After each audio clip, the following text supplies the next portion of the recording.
BHU IIT की छात्रा के साथ हुए गैंगरेप का मामला बढ़ता ही चला जा रहा है, जहां इस मामले ने राजनीतिक मोड़ भी ले लिया है। कांग्रेस ने बीजेपी से सवाल किया है कि लगातार विपक्षी पार्टियां बीजेपी पर हमलावर हो गई हैं।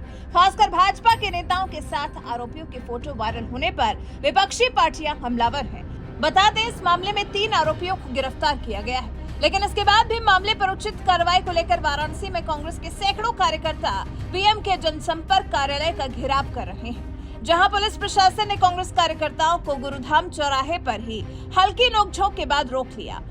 हालांकि इसके बाद कांग्रेस कार्यकर्ता धरने पर बैठ गए और नारेबाजी करने लगे हैं। पीड़िता के साथ न्याय हो, इसके लिए 4 प्रमुख मांगों का एक ज्ञापन जिला प्रशासन को सौंपा गया है, जिसमें आरोपियों के घर बुलडोजर चलाने, कांग्रेस प्रदेश अध्यक्ष के ऊपर दर्ज मुकदमे वापस हो, आरोपियों को बचाने में शामिल बीजेपी नेताओं के ऊपर मुकदमा दर्ज हो और रिटायर्ड या सिटिंग जज से मामले की उच्च स्तरीय जांच करने की मांग की गई है।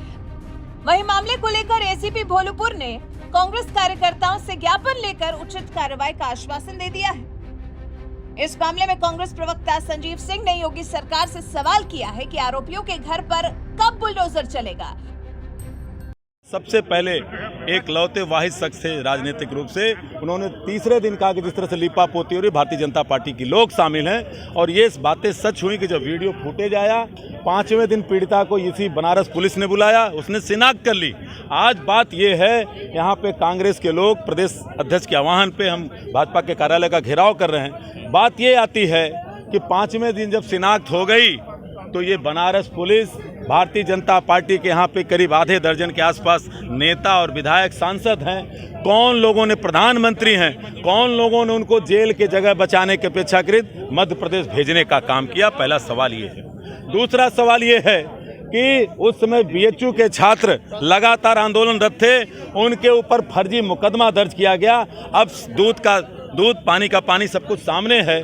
प्रदेश अध्यक्ष अजय राय जी के ऊपर और बीएचयू के छात्रों के ऊपर से फर्जी मुकदमा वापस कब होगा। और तीसरी बात हम ये कहना चाहते हैं कि आप ही लोग के चैनल गवाह हैं, क्योंकि कोई भी घटना होती उत्तर प्रदेश में तो मुकदमा थाने में दर्ज होता है, लेकिन न्यायालय से न्याय नहीं आ पाता।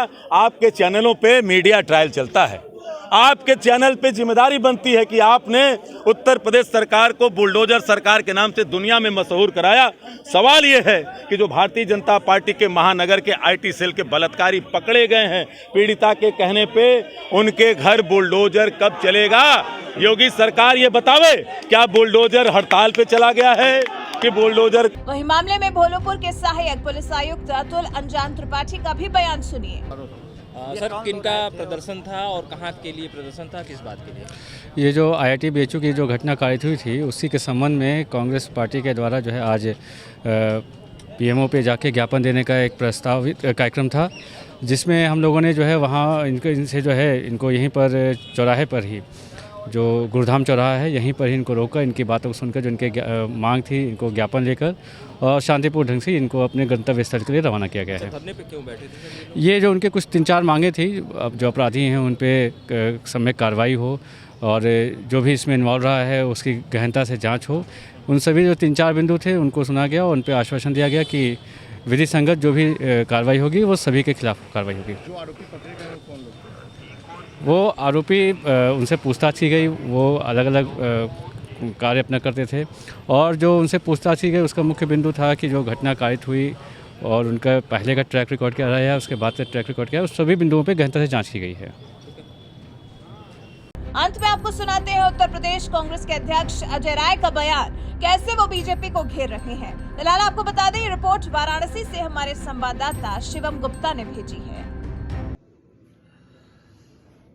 आज आप सबको ये जानकर बहुत ही हैरानी हुई होगी कि आज 2 महीने पहले जो घटना घटी थी बीएचयू कैंपस में, उसमें आज 3 लोगों की गिरफ्तारी हुई जो आरएसएस और बीजेपी से जुड़े लोग हैं। मैंने उसी दिन ये कहा था कि ये आरएसएस और बीजेपी के लोग हैं, और वो साबित हो गया कि वही भाजपा आरएसएस के लोगों ने उन बच्चियों के साथ जो दुष्कर्म किया था, वो तीनों लोग भारतीय जनता पार्टी के साथ जुड़े हुए हैं। कोई पदाधिकारी है, कोई कार्यकर्ता है, कोई आईटी संयोजक है, और कोई एक व्यक्ति उसमें वहां के काशी प्रांत के अध्यक्ष का पीए है।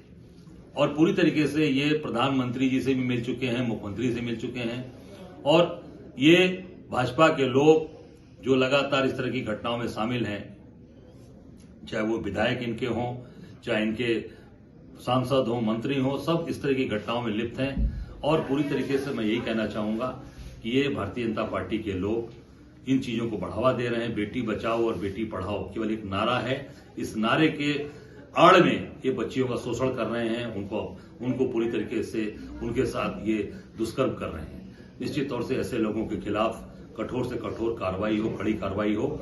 और 2 महीने लग गए पुलिस को अभी तक इनको पकड़ने में, जो कि सीसी कैमरा और सारी चीजें उपलब्ध होने के बाद भी इतना विलंब लगा, इसलिए कि इनको पूरी तरीके से इनके ऊपर दबाव बनाया जा रहा था। इनको पूरी तरीके से इनको जहां तक मेरी जानकारी है कि इनको कैसे बचाया जा सके, पर दबाव इतना बना जनमानस का, जनता, काशी की जनता का, पूरे प्रदेश की जनता के। प्रधानमंत्री का संसदीय क्षेत्र है और प्रधानमंत्री के संसदीय क्षेत्र में जो ऐसी घटनाएं हो सकती हैं तो आप समझ सकते हैं कि प्रदेश और देश में क्या स्थिति होगी।